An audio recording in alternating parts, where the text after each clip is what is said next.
হায়াতের মালিককে, রিজিকের মালিককে, সকল ক্ষমতার একমাত্র মালিককে, সেই আল্লাহর জন্য যে আল্লাহ সবকিছু মালিক, আমার মালিক, আপনার মালিক, যে আল্লাহ হচ্ছে মালিক ইয়াউমিদ্দিন, বিচার দিবসের মালিক, যিনি মেহেরবান করে আমাকে আপনাকে আসার সুযোগ দিয়েছেন। চাইলে আল্লাহ আমাদেরকে এই মুহূর্তে হসপিটালের বেডে শোয়াই রাখতে পারতেন, বলেন ঠিক কিনা? আপনাদের মনে হয় সন্দেহ আছে, ঠিক কিনা? আল্লাহ চাইলে আমাদেরকে আপনার প্রথম মানলেও দুনিয়ার বিভিন্ন ব্যস্ততার মধ্যে, দোকানের মাঠে, বাসা বাড়িতে, সোশ্যাল মিডিয়া, ইন্টারনেট ব্যবহারের কাজে, বিভিন্ন দুনিয়াবী কাজের মধ্যে আল্লাহ আমাদেরকে চাইলে নিয়ে দিতে পারতেন, ঠিক কিনা? আল্লাহ অত্যন্ত মায়া করে, মহব্বত করে, ভালোবেসে যে হাবিবকে প্রেরণ করেছেন, নবী মুহাম্মদ রাসূলুল্লাহ সাল্লাল্লাহু আলাইহি ওয়াসাল্লাম, সেই নবীর পাকের বিরাট করে মাহফিলে আমাকে আপনাকে আশাবাদ করার সুযোগ করে দিয়েছেন। এজন্য ওই মহান রবের শুকরিয়া আদায় করে সকলে উচ্চ করতে একবার বলুন আলহামদুলিল্লাহ। আর উচ্চ করতে বলুন আলহামদুলিল্লাহ। সবাই জবান খুলে একবার বলুন সুবহানাল্লাহ ওয়ালহামদুলিল্লাহ ওয়া লা ইলাহা ইল্লাল্লাহু আল্লাহু আকবার ওয়ালিল্লাহিল হামদ। বলুন আমরা প্রশংসা করি আল্লাহ। আজকে যে মাহফিলে বসেছি এটাও আল্লাহর প্রশংসার মাহফিল, কারণ জিকরে মুস্তাফা, যুদ্ধে মুস্তাফা, তারিফে মুস্তাফা, ইশকে মুস্তাফা, এটা স্বয়ং আমার আল্লাহর নির্দেশ। আল্লাহ বলেন আমার নিয়ামত পাওয়ার পরে আমার নিয়ামতের শুকরিয়া আদায় করো, ওয়াশকুরুনি ওয়ালা তাকফুরু, শুকরিয়া আদায় করো, ওয়ালা তাকফুরু, তোমরা কুফরি করো না, আমার নিয়ামত পাওয়ার পরে অস্বীকার করো না। আমার রাসূল তোমাদের জন্য নিয়ামত, আমার নিয়ামত তোমরা পেয়েছো, সেই নিয়ামতের আলোচনা করো। সুবহানাল্লাহ।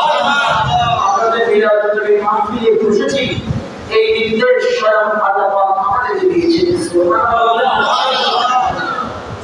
আজকে যে আজকের মাহফিল আমি মনে করছি, আমার তো মনে হয় এখানে ব্রিজের এখানে যতগুলো দোকান আছে, দোকানের মধ্যে বসে মধ্যে আপনারা যারা বসে আছেন এর চেয়ে আরো অনেক বেশি মানুষ দোকানের মধ্যে আছে, ঠিক না? এবং বাড়িতে ঘরে রাস্তাঘাটে অনেক মানুষ আছে। এখানে শুধু 2-3-4 বাড়ি যে সমস্ত লোক বর্তমানে বাড়িতে ঘরে আছে, তারাও যদি এখন এই মসজিদের মধ্যে আগমন করে এখানে জায়গা নেওয়ার ব্যবস্থা থাকবে না, কথা বলে ঠিক কিনা? আমি মনে করি আপনার প্রয়োজন, আমার প্রয়োজন।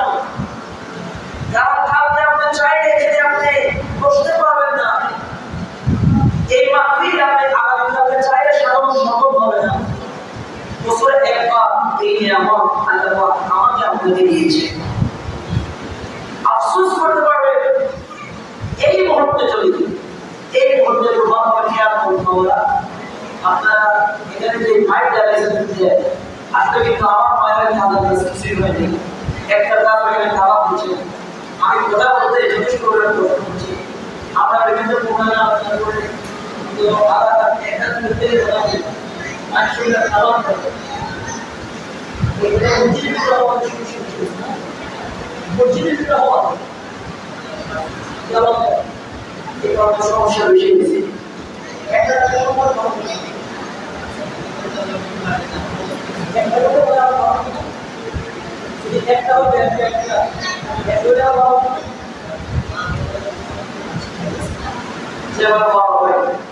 কথা বলতে কষ্ট করছে, আপনারা বুঝে নেবেন। এখন যদি আজরাইল আলাইহিস সালাম আমার আপনার সাক্ষাতে আসে, সাক্ষাতে আসা মানে আজরাইল আলাইহিস সালাম এসে আপনাকে আসসালামু আলাইকুম হাজি সাহেব, হ্যাঁ মাওলানা সাহেব, কেমন আছেন আপনি? মাশাআল্লাহ খুব সুন্দর ওয়াজ করতেছেন আপনি, খুব সুন্দর মাহফিলে বসে আছেন, দোকানের মধ্যে বসে আছেন, আগামীকালকে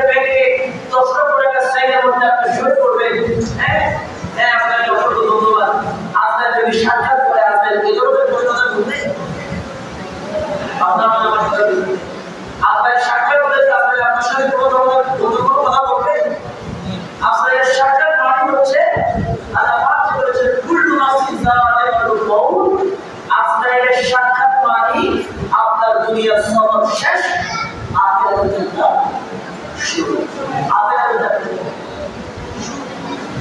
এখন যদি আপনার চলে আসে কি জবাব দেবেন আপনি আল্লাহর দরবারে আল্লাহ যদি আপনাকে প্রশ্ন করে তোমার এলাকার মধ্যে তোমার পাশের বাড়িতে তোমার সামনে মসজিদের মধ্যে আমার নবী পাকের সামনে আলোচনা করেছে কোরআন হাদিস থেকে তুমি তো চাইলে সেখানে শরীক হতে পারতে কিন্তু তুমি অযথা দোকানের মধ্যে বসে মানুষের গীবত করেছ মানুষের পরনিন্দা করেছ শ্রবণগুলি করেছ আশা বাড়িতে বসে দিবসের শুনেছ মোবাইলের মধ্যে ফেসবুক সোশ্যাল মিডিয়ায় অযথা সময় নষ্ট করেছ আমি যেন তাকে এই সময় আমাদের আমার দিলাম এই যে আমাদের হিসাবটা তুমি একটু আমাদের দেয় তখন কি আমরা হিসাব দিতে পারবো তারা কিন্তু কখন আসে এটা কেউ বলতে পারে আপনার কি করে আসেন এই যে আমাদের আজকে আমি আপনারা বলেছিলাম আমাদের সবাই আমাকে গতকালকে দাওয়াত করেছে বিদায় আমি এসেছি আমি আবার আগামীকালকে আসলাম আগামীকালকে আমার মাহফিল আছে আরেকটা ওদিকে বন্ধুগুলো আমার আজকে চট্টগ্রাম দেখা করেছিল এবং আমি নম্বরাই বললাম তারা বলছি তুমি বার্তা আইনাকে আমি তোমাদের সেখানে আসতে পারিনি কারণ এর আগে বৃহস্পতিবার আমার রাজবাড়ির কাপ্তায় একটি মাহফিল ছিল সেখানে গভীর রাত্রে মাহফিল করার কারণে অনেক রাতারাতি চট্টগ্রাম শহরে আজকে আমার জানার কথা ছিল আমাদের আঞ্জুমান রহমানিয়া হাদিয়া সুনিয়া কাসের সিনিয়র নায়েব সুলার আব্বাস মোহাম্মদ মুফতি রহমাতুল্লাহি আলাইহি ওনার কোনখানে ওনার চেহারা অনুষ্ঠানের মধ্যে সেখানে আমাদের সমস্ত ওলামায়ে ইকরাম এবং বাংলাদেশের বড় বড় আলেমরা সবাই সেখানে উপস্থিত থাকবে আমার সেখানে থাকার কথা ছিল গত বুধবার গত বৃহস্পতিবার গত বুধবার সকাল 8টার সময় হঠাৎ তিনি ভাবুন ওনার সাথে দুপুরবেলা রাতে একসাথে আমরা দাওয়াতে গিয়েছিলাম আমাদের আপনারা জানেন ঐতিহাসিক জশ্ন চট্টগ্রামে অনুষ্ঠিত হয় পাকিস্তান থেকে আওলাদ রাসূলুল্লাহ সৈয়দ মুহাম্মদ সাবির সাহেব রাদিয়াল্লাহু আনহু সেখানে আমরা হুজুরদের তরফে ধারে বছরে বিভিন্ন প্রোগ্রাম করে খুশি প্রোগ্রাম যারা হুজুরের খাস করত ওনারা হুজুরের নেওয়ার জন্য খুব চেষ্টা করে যারা মুসলিম দিকে আমরা হুজুরের সাথে অনেকগুলো প্রোগ্রামে গিয়েছি সর্বশেষ মঙ্গলবার রাতে আমরা যে প্রোগ্রাম করতে গিয়েছি সেখানে আমরা মসজিদের বিভিন্ন আমাদের সাথে প্রোগ্রামে গিয়েছি হুজুরের জন্য করে প্রোগ্রাম থেকে আসলেন আসার পরে হুজুরের সাথে কিছু কথা বলতে পারে আবার ফজরের সময় আওলাদ রাসূলের পিছনে নিজের আপন বীরের পিছনে ফজরের নামাজ সবার সহকারে তকবীর উচ্চারণে প্রথম কাজে আদায় করলেন ফজরের ঘটনা নামাজ পড়ার পরে সমস্ত ধর্ম করলেন আমাদের হুজুররা উনি নিজেই ওনার পেশার মাপের ডায়াবেটিস মাপের এবং ওখানে যোগদানের সব কিছু ব্যবস্থা করা থাকে হুজুর তার পরীক্ষা করলেন সব কিছু করে হুজুর করে যে মসজিদের ব্যবস্থা খাত ওনাকে হাসপাতাল করেন অথচ একটু সুস্থ একবার স্বাভাবিক কেউ পারে না কেউ কল্পনা করতে পারে না সেখানে মধ্যে উনি কিছুক্ষণের মধ্যে আল্লাহর কাছে সাহায্যের সময় 8 কোটি টাকা চলে গেল এটাই হচ্ছে দুনিয়ার নিয়ম এটাই দুনিয়ার খেলা হয়তো আমি এখান থেকে নাও উঠতে পারি আপনারা এখান থেকে নাও উঠতে পারেন আবার হয়তো কেউ এখানে আসার নিয়োগ করেছে তাও এখানে আসা হবে না হয়তো এর আগে আপনারা চলে আসতে পারেন কিন্তু আপনারা যদি নিয়োগ করতে পারেন তাহলে নিয়োগের মধ্যে রয়েছে অবশ্যই অবশ্যই আপনাদের আমল করার জন্য নিয়োগ করতে হবে এই যে আপনার নিয়োগ করলেন নিয়োগ করার পরবর্তীতে আপনি যদি না আসতে পারেন আসার জন্য আশ্রয় যদি আপনার যান খরচ করে বেড়ে সেখানে আপনি মাফি আসতে সব পেয়ে যাবেন আমি আমার ভাই বোনদেরকে অনুরোধ করবো যারা এখন বাড়িতে বিদ্যালয় করছেন মেহরবানি করে আপনারা মাফিকে চলে আসুন আল্লাহ পাক প্রত্যেক জায়গায় তওফিক দান করুন সকলে বলুন আমিন আমিন দেখুন এই মাহফিলটা হচ্ছে ঈদে মিলাদুন নবী মাহফিল বলুন এই মাহফিল ঈদে মিলাদুন নবী সাল্লাল্লাহু আলাইহি ওয়াসাল্লাম এখন মিলাদুন নবী কি আপনারা বলা বলতে মিলাদুন নবী কি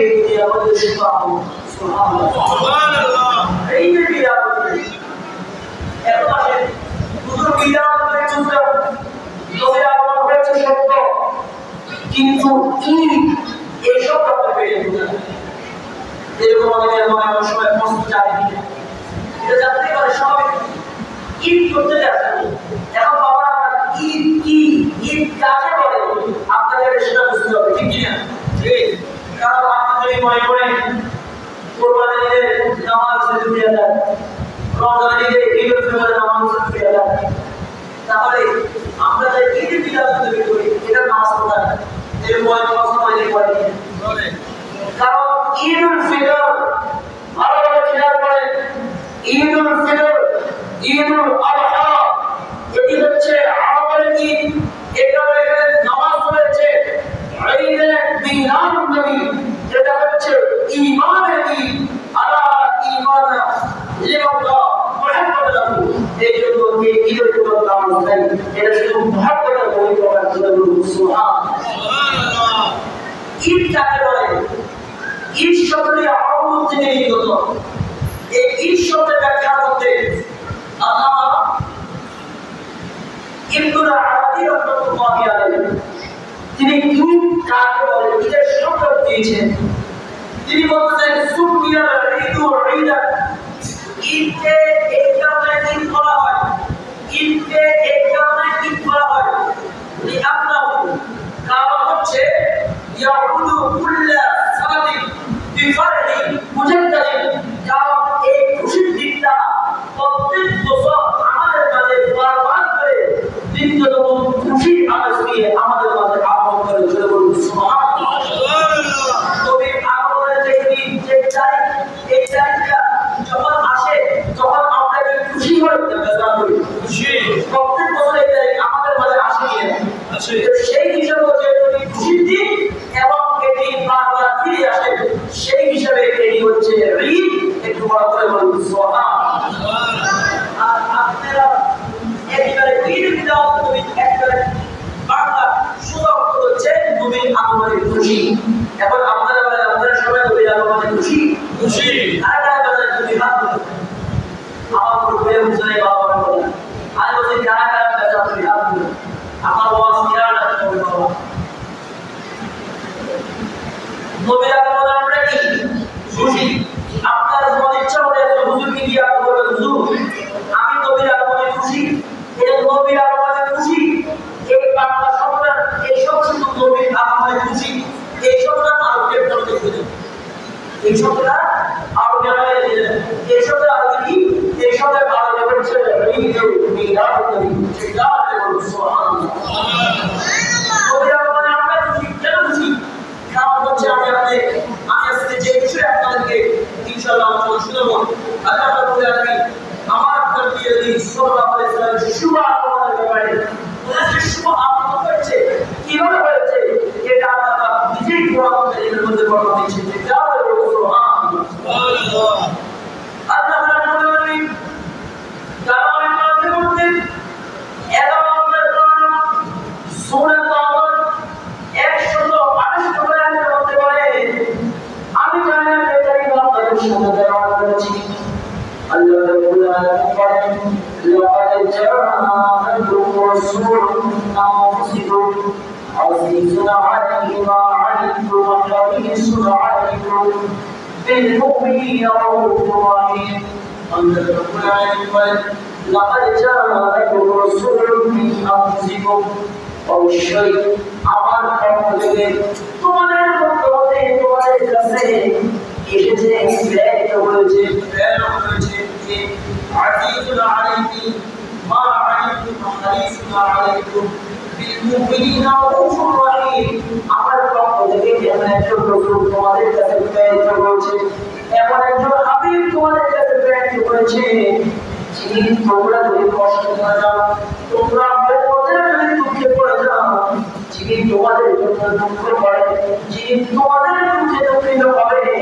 এবং যিনি সর্ব অবস্থায় সব সময় তোমাদের জন্য করুণা কামনা করতে থাকে আল্লাহ রাব্বুল আলামিনের দরবারে ওই মহান হাবিব এবং আমার হাবিব আমাদের জন্য আল্লাহ রাব্বুল আমিন বলেন বিল মুমিনিনা রাউফুর রহিম যারা মুমিন যারা ঈমানদার যারা আল্লাহ ওয়ালা যারা নবী ওয়ালা যারা আমার নবীর আশিক মুমিন বান্দা আমার নবী তাদের জন্য বিল মুমিনিনা রাউফুর রহিম আমার নবী তাদের জন্য রাউফুর রহিম তোরা হচ্ছে প্রতি দয়ালু এবং প্রতি দয়ালু ক্ষমাশীল জুড়ে বলুন সুবহানাল্লাহ।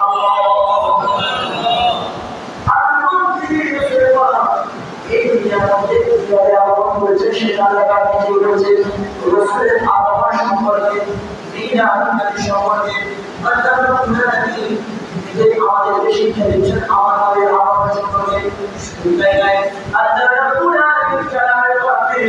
স্বয়ং সূরা মাইদার ১৫ আয়াতের মধ্যে বলেন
সৃষ্টি করেছেন এবং এর পরবর্তীতে আল্লাহর নবী সাল্লাল্লাহু আলাইহি ওয়াসাল্লাম বলেন এরপর আল্লাহ রাব্বুল আলামিন যখন মাখলুকাত সৃষ্টি করার ইচ্ছা করলেন দুনিয়ার মধ্যে মানুষ পাঠানোর ইচ্ছা করলেন মানব জাতি এবং আল্লাহর কুদরত সৃষ্টি করার ইচ্ছা যখন আল্লাহ করলেন করার পরে আল্লাহ রাব্বুল আলামিন ওই নূর মুবারকের মাধ্যমে ওই নূর মুবারকের মাধ্যমে জাতির আল্লাহ রাব্বুল আলামিন পাক করলেন এবং প্রথমবার আল্লাহ রাব্বুল আলামিন কলম সৃষ্টি করলেন যে কলম দ্বারা আমরা আপনার তৌহিদ দিয়েছেন আমি আপনার সৃষ্টি হওয়ার 50,000 বছর পূর্বে আমাদের রূহ সৃষ্টি করার 50,000 বছর পূর্বে আল্লাহ রাব্বুল আলামিন কলম দিয়ে আমরা আপনার তৌহিদ নিয়োগ করে বলুন সুবহানাল্লাহ। এই কলম সৃষ্টি করা হয়েছে আমাদের নবুয়তের প্রথম বাদ দিয়ে এরপরে দ্বিতীয় যে নবুয়ত ছিল ওই নবুয়তকে আল্লাহ রাব্বুল আলামিন লৌহে মাহফুজ সৃষ্টি করলেন আমরা কোরআনের মধ্যে পড়ি এই কোরআন কারীমের মূল জায়গাটা যেখান থেকে কোরআন বলে এসেছে বাইরে কোরআন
আমার রহমতের দ্বারা খুশি উদযাপন করে আনন্দ প্রকাশ করে আর এই আনন্দ প্রকাশ করা খুশি উদযাপন করা এটা হবে তাদের সমস্ত জমান সম্পদ তাদের সমস্ত অর্জিত জামাল সব কিছু থেকে উত্তম করে বলুন সুবহানাল্লাহ সুবহানাল্লাহ। আল্লাহ রাব্বুল আলামিন রহমত দিয়ে ফজল দিয়ে আমাদেরকে খুশি উদযাপন করার কথা বলেছেন আনন্দ প্রকাশ করার কথা বলেছেন। এখন আমরা যদি লক্ষ্য করি এই খুশি এই ফজল দ্বারা এবং রহমত দ্বারা আল্লাহ পাক কি বুঝিয়েছে এটা আমরা যদি দেখতে পাই তাহলে তাফসীরে কুতুব মাসুরের মধ্যে রয়েছে তাতে আপনাদের জামাত রাদিয়াল্লাহু তাআলা তিনি ওই আয়াতের তাফসীর করেছেন আর একটা আব্বাস রাদিয়াল্লাহু তাআলা তাতে আপনাদের জামাত রাদিয়াল্লাহু তাআলা কি করে এই আয়াতে এই আয়াতের মধ্যে বলা ফাতুকাদিউ এই আয়াতের মধ্যে আল্লাহ রাব্বুল আলামিন ফজল দ্বারা অনুগ্রহ করুণা দ্বারা এতটাকে আমি আল্লাহ রাব্বুল আলামিন দিয়েছেন এবং ওয়াহদাহু মুহাম্মদ সাল্লাল্লাহু আলাইহি ওয়াসাল্লাম এবং রহমত দ্বারা আল্লাহ রাব্বুল আলামিন আমাদের প্রিয় নবী হাবিবে কিবরিয়া রাসূলে আকরাম নূরে মুজাসসাম সাল্লাল্লাহু আলাইহি ওয়াসাল্লামকে বুঝিয়েছেন কারণ হচ্ছে তারপর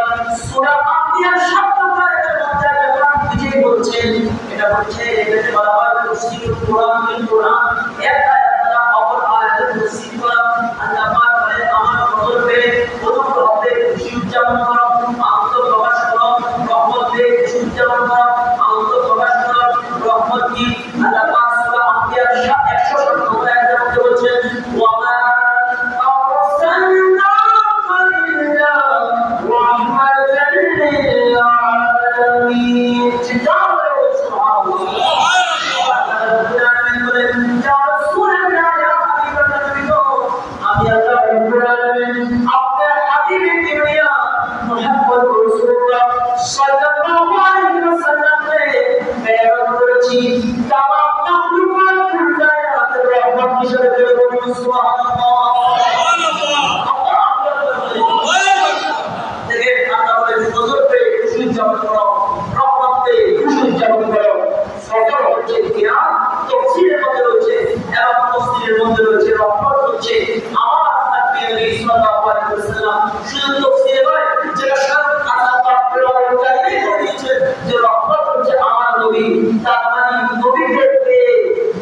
আলামিন খুশি উদযাপন করা আনন্দ প্রকাশ করা চেষ্টা জুলুস করা ঈদ উদযাপন করা এটা স্বয়ং আল্লাহ পাকের কোরআনের নির্দেশ চিৎকার করে সুবহানাল্লাহ। যত আমরা বিরাট করি মাহফিল বৈশাখে আরো সুন্দর করে আয়োজন করতে চাই কি চাই না ইনশাআল্লাহ আমরা চাই কি না আল্লাহ পাক আমাদের সকলকে তৌফিক দান করুন আমিন আমিন। আমাদের যেমন আমি গত বছর মেয়াদের উপরে এখানে বলতে মাহফিলে প্যান্ডেলে মাহফিলে যুক্ত হয়েছে ঠিক আছে এটা মাহফিল আমি এসব করে আপনাদের আছে মেয়াদের উপরে যথেষ্ট পরিমাণ করে দিয়েছি এই বছর যত মাহফিল করেছি সব মাহফিল শুধু মেয়াদের ফজিলত তারপর তো বুঝাতে শেষ রসুলের পাকের আর কোনো বন্ধুর শান্ত করে সুযোগ পাই নাই আজকে চিন্তা করলাম আমার মনে কেমন আপনাদের জানি ওদের টাকা কিভাবে দুনিয়ার মধ্যে প্যারা করেছে ওনার প্যারের সময় কি কি রকম সাহায্য করেছে সেই বিষয়ে আলোচনা করবো আল্লাহ অত্যন্ত সফল আমি আল্লাহ তিনি আমার মহম্মদ আল্লাহ অসংখ্য মহিমা রয়েছে এই সমস্ত মহিমার মধ্যে আমার একটা নবী মুহাম্মদ রাসূলুল্লাহ সাল্লাল্লাহু আলাইহি ওয়াসাল্লাম তিনি যখন এই দুনিয়ার মধ্যে সেবা করেছেন ওনার সেবা করেছেন ওই বেলার মধ্যে একটি মহিলা বলেন আল্লাহ রাব্বুল আলামিন আমাদের সমাজে ওইটি গোটা আলম জাহানের মধ্যে যত সন্তান ভূমিষ্ঠ হয়েছে আল্লাহর মেহরবানিতে সবগুলি ইসের সন্তান ভূমিষ্ঠ হয়েছে জন্য বলুন সুবহানাল্লাহ। আপনারা সকলেই কমবেশ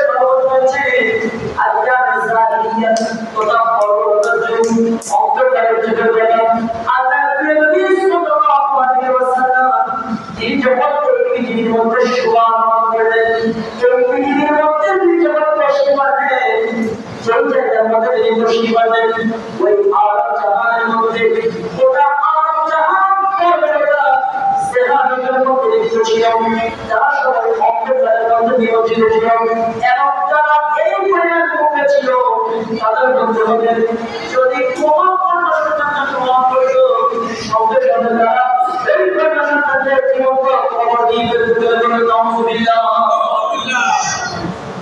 এখন এই চাহিদা আমাদের এখন কিছু কিছু নদী আমাদের সমাজের মধ্যে দেখা যায় আপনারা বলবেন এই ঘটনা তো শুনি নেই ওই ঘটনা আমাকে ওই ঘটনা আমাদের কিছু ঘটনা আমাদের সমাজে এখনো তাদেরকে নিয়ে ঘটে কথা বলেন ঠিক কিনা দেখবেন অনেক বাবা যখন সন্তান হয়ে ছেলেগুলো খুশি অনেক খুশি সকাল থেকে মিষ্টি খাই করে ফেলে আদি দেয় অনেক কিছু করে কিন্তু মেয়েগুলো মন খারাপ করে বসে থাকে কথা বলে ঠিক কিনা অথচ আপনি নবী দু জাহানের বাদশা মুহাম্মদ রাসূলুল্লাহ সাল্লাল্লাহু আলাইহি ওয়াসাল্লাম বলেছে চার ঘরের মধ্যে বিয়ে রয়েছে চার ঘরের মধ্যে জান্নাত রয়েছে এটা হচ্ছে জান্নাতের আলামত হচ্ছে কন্যা সন্তান ফিতরা বলে সুবহানাল্লাহ।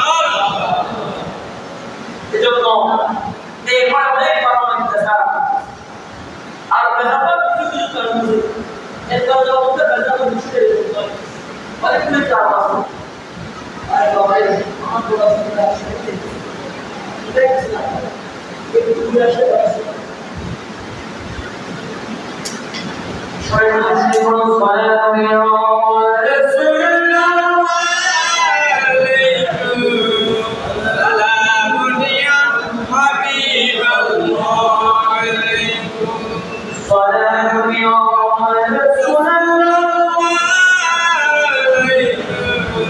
সালামুন ইয়া হাবিবাল্লাহ মুহাম্মদ মুস্তাফা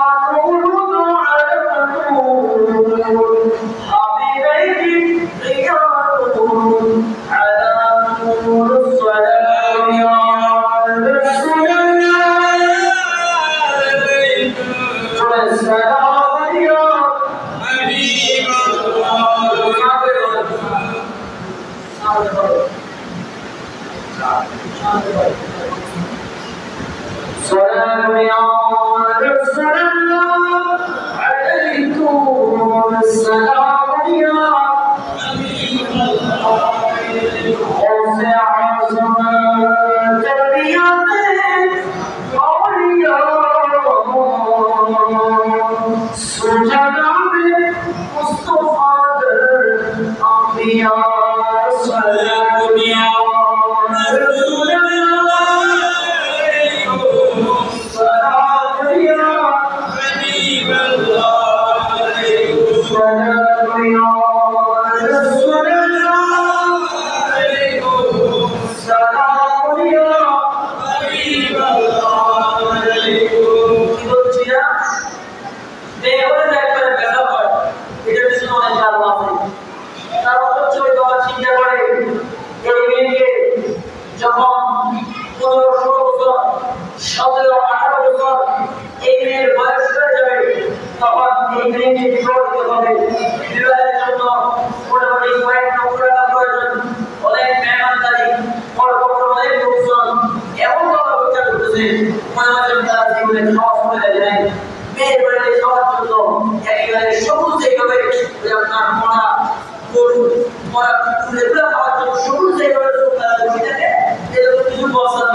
এটা আলোচনা নিয়ে এসে বিচার করতেছি খাওয়ার জন্য করতে লাগে আবার অনেক জায়গায় ফার্নিচার দিতে হয় 500 700 800 1000 1500 2000 3000 বিভিন্ন জায়গায় উপরে বইটা খাওয়াইতে হয় ওর পথের উপরে খাওয়াইতে হয় এরপরে বিভিন্ন এই বাহানা সেই বাহানা শীতের পিঠা সিনেমা জীবন ওই দশকরা আরো অনেক কিছু দিতে হয় ফার্নিচার দিতে হয় ঘরের মধ্যে ছাদ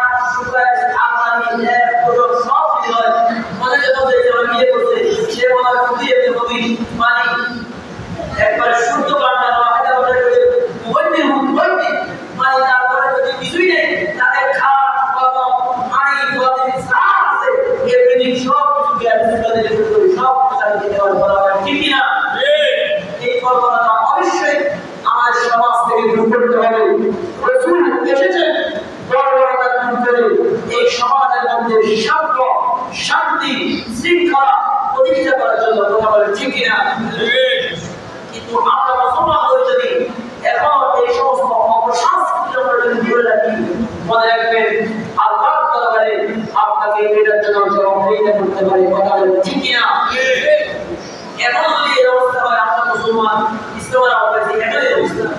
চিন্তা করেন ওই সময় আলাদা অবস্থা কিরকম প্রধান ছিল, সেই অবস্থার কারণে কাউকে পড়াশোনা হতো, সে এটাকে বড় অভিশাপ মনে করত, পাপ মনে করত, বড় দুঃখের বিষয়, লজ্জার বিষয় মনে করত। এখন মনে করেন মানুষ যেভাবে চুরি করলে এটাকে লজ্জার কারণ মনে করে, গুনাহ করলে, অন্যায় অপরাধ করলে, সুদখোর ঘুষখোর তারা যেরকম নিজেদেরকে মানুষ সুদখোর করলে ঘুষখোর করলে যেরকম লজ্জা পায়, এরকম মেয়ের বাবারা ওই সময় লজ্জা পেত। এত লজ্জা পেত যদি কোনো কন্যা সন্তান জন্মগ্রহণ করতে সাথে সাথে ওই কন্যা সন্তানের দ্বারা কবর দিয়ে দেবে। নাউযুবিল্লাহ। আজকে আমাদের সমাজের মধ্যে অনেক নাস্তিক, অনেক মুশরিক তারা নারীর অধিকার বলে একটি কথা আমাদের সমাজের মধ্যে প্রতিষ্ঠা করতে চায়। আমাদের সমাজ অধিকার, ইসলাম কখনো নারী পুরুষের সমান অধিকার দেয়নি।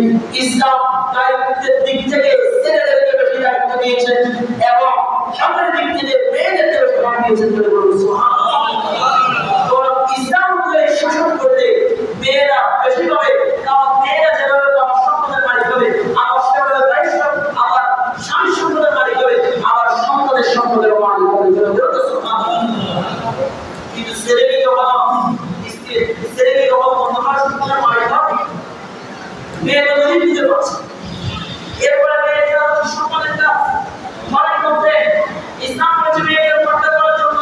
আজকে আমাদের সমাজের মানুষরা পর্দা করে না, মনে করে একটু করতে হবে, একটু স্টাইল হয়ে আপনাদেরকে সুন্দর হয়ে তৈরি যেতে পারে। পাগলে কোনো বিয়ের অনুষ্ঠানে মনে করে বহুত সুন্দর দেখাচ্ছে, নাউযুবিল্লাহ। অথচ দেখবেন ইসলাম মেয়েদেরকে সম্মান দিয়েছে। আর সম্মান কেমন সম্মান? দেখবেন যে জিনিস দামি, যে জিনিস মূল্যবান, সেই জিনিস মানুষ এভাবে ফেলে রাখে না, সেই জিনিস মানুষ একবারে সুন্দরভাবে প্রতিদিন জায়গায় রাখে, যেখানে কেউ সেই জিনিস দেখবে না, কেউ সেটা নষ্ট করতে পারবে না। কথা বলেন ঠিক কিনা? স্বর্ণ অলংকার এগুলো কেউ কখনো বের করে রাখে? এরকম করে অনেক সেজন্য আমি কথা ব্যাখ্যা করবো না, কারণ ব্যাখ্যা করতে গেলে অনেক সময় লাগবে। আমি কি বলছিলাম, মেয়েদের পরিষেবায় কি করতো? জীবন্ত কবর দিয়ে দেবো, আল্লাহ যিনি কেমন ওনার রহমতের জন্য আল্লাহ রাব্বুল আলামিন ওই দিন পুরা জাহানের মধ্যে যত সন্তান জন্মগ্রহণ করেছে, প্রত্যেক সন্তানকে আল্লাহ রাব্বুল আলামিন ছেলে সন্তান বানিয়ে দিয়েছেন। এবং আল্লাহ রাব্বুল আলামিনের মেহেরবানিতে আমার নবীর রহমতের কারণে সবগুলো ছেলে সন্তান হওয়ার কারণে ওই দিন পুরো সন্তান আমার নবীর মিলাদ নবীর কারণে খুঁজে দেওয়া হয়। জুড়ে বলুন সুবহানাল্লাহ। শুধু তাই নয়, আমার নবী তিনি এমন একজন নবী, যেই নবীর মিলাদ নবীর প্রভাব যদি আমরা করতে পারি, আল্লাহ নবী সাল্লাল্লাহু আলাইহি ওয়াসাল্লামের মিলাদ নবীর এত ফজিলত, এত মর্যাদা, এত গুরুত্ব। আমি শুধু একটি হাদিস বলে শেষ করে দিচ্ছি, যে আমার সময় মিলাদের শেষের দিকে আমার ভাইরা সহিহ মুসলিম শরীফের মধ্যে একটা হাদিস রয়েছে। আপনারা আবু লাহাবের নাম সবাই শুনেছেন কিনা? আর বলেন শুনেছেন কিনা? আবু লাহাবের বিরুদ্ধে কোরআন শরীফের মধ্যে সূরা নাযিল করেছে কে? আল্লাহ। নাম হচ্ছে আবু লাহাব, সে হচ্ছে দুশ্মন রাসূল। আমার নবীর পবিত্র শানে এই আবু লাহাব বেয়াদবি করেছে। বেয়াদবি করার কারণে আল্লাহ রাব্বুল আলামিন আবু লাহাবের বিরুদ্ধে কোরআন কারীমের মধ্যে একটি সূরা অবতীর্ণ করেছেন। কথা বলেন ঠিক কিনা? এখন দেখবেন আমাদের সমাজের মধ্যে অনেকে আল্লাহ নবীর মর্যাদার শানে বেয়াদবি করে। আল্লাহ রাব্বুল আলামিন যারা নবীর শানে বেয়াদবি করে, আল্লাহ রাব্বুল আলামিন তাদের ব্যাপারে কোরআন কারীমে সূরা আযমের 17 আয়াতের মধ্যে আল্লাহ রাব্বুল আলামিন বলেন, ইন্নাল্লাযীনা ইউহিব্বুনাল্লাহু ওয়া রাসূলুহু লা'নাহুমুল্লাহু ফিদ দুনিয়া ওয়াল আখিরাহ। যারা আল্লাহ এবং রাসূলের শানে বেয়াদবি করে, প্রস্তাব করে, ওই সমস্ত ব্যক্তিগণ ফি দুনিয়া ওয়াল আখিরা, এই দুনিয়ার মধ্যে এবং আখিরাতের মধ্যে বলুন নাউজুবিল্লাহ। এবং আমরা উপরে দেখতে পাবো এই মুহূর্তে আমরা যখন মিশন মাহফিল করার জন্য বসেছি, ঠিক এই মুহূর্তে ভারতের মধ্যে মুম্বাই সেখানের মধ্যে আল্লাহর নবী দুরুদের বাদশা মুহাম্মদুর রাসূলুল্লাহ সাল্লাল্লাহু আলাইহি ওয়াসাল্লামের মর্যাদা ও শানের মধ্যে বেয়ানি করা হয়েছে। আনন্দ শানে বেয়ানি করে ওই ভারতের মধ্যে বক্তব্য রেখেছে। কথা বলেন ঠিক কি না? আমরা আজকে এই পরিবারে জামে মসজিদ থেকে মহাপবিত্র জশ্নে জুলুসে ঈদে মিলাদুন নবী সাল্লাল্লাহু আলাইহি ওয়াসাল্লাম মাহফিল থেকে আমরা আজকে এটা তীব্র নিন্দা জানাচ্ছি, তীব্র প্রতিবাদ জানাচ্ছি। যারা আমার নবীর শানে বেয়ানি করে তাদের বিরুদ্ধে সব সময় আমাদের প্রতিবাদ থাকবে। কথা বলেন ঠিক কি না? মুসলিম বাংলা রাব্বুল আলামিন আমাদের জন্য যে রাসূল সারা জীবন উম্মতি করে দিয়েছেন, আমরা কি সেই রাসূলের আহ্বান সহ্য করতে পারবো? সেই রাসূলের আহ্বান কোনো অবস্থায় সহ্য করা যাবে না। মান সাব্বারা বিল ফাকতুলহু, দুশমন রাসূল কোস্টারে বস্তবার একমাত্র শক্তি হচ্ছে মৃত্যু। কথা বলেন ঠিক কি না? আমরা সবাই বস্তবার গর্বে আছি, ছিলাম, ইনশাআল্লাহ ভবিষ্যতে থাকবে। যারা বিশ্বাসের আলোকে করবে তারা হচ্ছে উকুল ইবাদ যালিকা সালিম, তারা হচ্ছে এই জমিনের মধ্যে একেবারে অবৈধ সন্তান, চার সন্তান। কথা বলেন ঠিক কি না? এজন্য আমরা সেই সমস্ত বেয়াদবদেরকে হুঁশিয়ার করে দিতে চাই। আল্লাহ তাআলা ওই সমস্ত বেয়াদবদেরকে হেদায়েত দান করুন। সবাই বলুন আমিন। আমিন। আমার কিছু চলে আসছে, আমি কথা বলবো না, আমি ব্যবহারটা বলতাম, ব্যবহারটা বলবো না, শুধু একটু বলতেছি। আমি আশা করছি আমার হুজুর মাওলানা দাউদ ইসলাম আপনার এই মসজিদ করে আমি আশা রাখবো উনি আপনাদেরকে হাদিসটা শিখিয়ে দেবেন, আর ওই ব্যবহার সব শিখিয়ে দিবেন। আমি শুধু বাংলাটা বলছি। আবু লাহাব নবীর শানে আলোচনা করতে আল্লাহ পাক 30 বার আবু লাহাবের বিরুদ্ধে শুধু একটা আয়াত না, একটা সূরা আবু লাহাবের বিরুদ্ধে আল্লাহ পাক নাযিল করেছে। এখানে মধ্যে প্রতিবাদ হয় যারা নবীর শানে আলোচনা করে তাদের কোনো ক্ষমা কোনো অবস্থায় হবে না। কথা বলেন ঠিক কি না? আল্লাহ শানে আলোচনা করে আল্লাহ সঙ্গে সঙ্গে তার বিরুদ্ধে এরকম কোনো আয়াত করা সেই নাই যে আল্লাহ শানে আলোচনা করেছে সঙ্গে সঙ্গে তার বিরুদ্ধে সূরা নাযিল করে দিয়েছে, এরকম কোনো দিন নাই। কিন্তু রাসূলের শানে আলোচনা করার কারণে আল্লাহ পাক সঙ্গে সঙ্গে আবু লাহাবের বিরুদ্ধে সূরা নাযিল করে দিয়েছে। বলুন সুবহানাল্লাহ।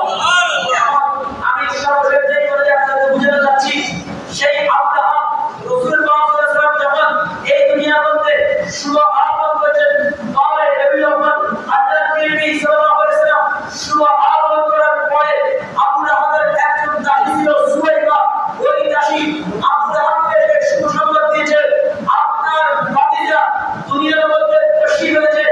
এই সংবাদ শুনে আবু লাহাব নবী এসেছে এটা নয়, ভাতিজা শুধুমাত্র ভাতিজা আমার ভাইয়ের সম্বন্ধে এসেছে, এই সংবাদটা আবু লাহাব শুনে খুশি হয়ে আবু লাহাব এইভাবে আঙ্গুলের ইশারা দিয়ে ওই দাসী সুয়াইবাকে আযাব করে দিয়েছে। বলুন সুবহানাল্লাহ।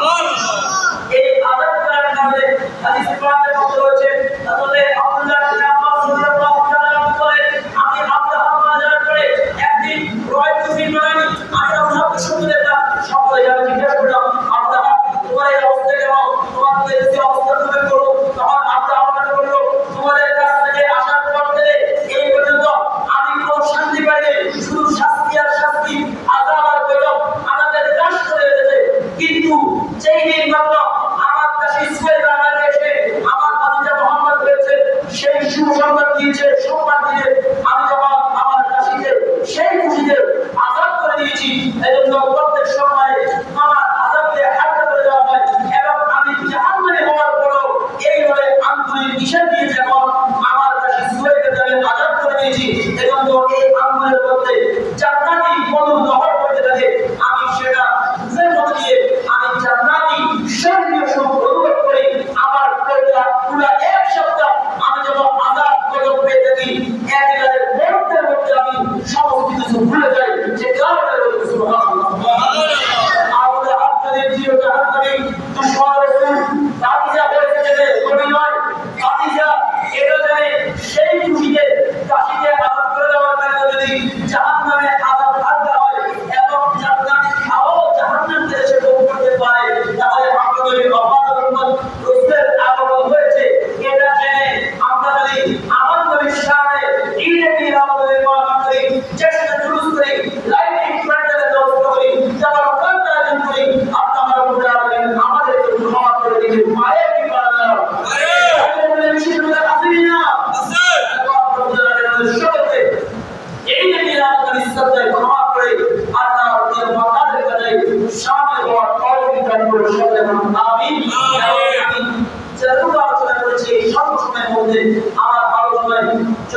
ভুলভ্রান্তি হয়ে যায় কিন্তু কোনো ভাই বোন যদি অনেক কষ্ট পেয়ে যাবেন সকলের কাছে ক্ষমা সন্তুষ্টি কামনা করছি এবং সকলকে ধন্যবাদ মোবারক জানাচ্ছি যে আপনারা মিলাদ নবীর আলোচনা করছেন।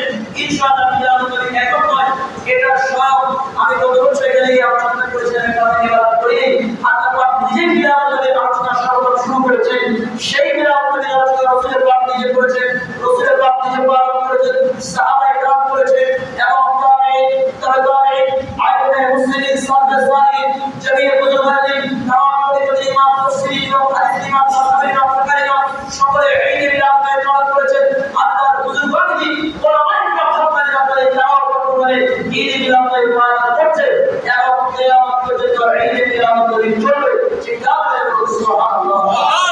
আল্লাহ নিজে বলেছেন ওয়া কুরআনা লাকা যিকরা ইয়া রাসূলুল্লাহ, আমি আপনাদের সম্মান গুরুত্ব করে দিয়েছি। গুরুত্ব করতে করতে আপনার সম্মান মর্যাদা, আপনার প্রশংসা, আপনার তারিফ দিন দিন মানুষের মুখে বৃদ্ধি হতেই থাকবে, হতেই থাকবে, হতেই থাকবে। চিৎকার করে সুবহানাল্লাহ। আমরা মিলাদ নবী করব, যদি কেউ বলে মিলাদ নবী কোরআনে নেই, হাদিসে নেই, আপনারা সুন্দরভাবে তাকে জবাব দিয়ে দিবেন যে ভাই এই মিলাদ নবী তোমার নসিবের মধ্যে নেই, আমার নসিবের মধ্যে মিলাদ নবী আছে, এজন্য আমি করতেছি। আর এখানে আর কোনো দলিলের প্রয়োজন নেই, এটা মহব্বতের প্রয়োজন। আল্লাহ আমাদেরকে সচ্চা নবীর আশিক করে নবীর গোলাম হয়ে কবরের তওফিক দান করুন। সবাই বলুন আমিন। আমিন। টাকা দিয়ে, পয়সা দিয়ে, শ্রম দিয়ে, অর্থ দিয়ে, বুদ্ধি দিয়ে যে যেভাবে সারা সমাজের মধ্যে ব্যবহার করতে হবে এই আমাদের কবুল করুন। সবাই বলুন আমিন। সকলে ভালো থাকবেন।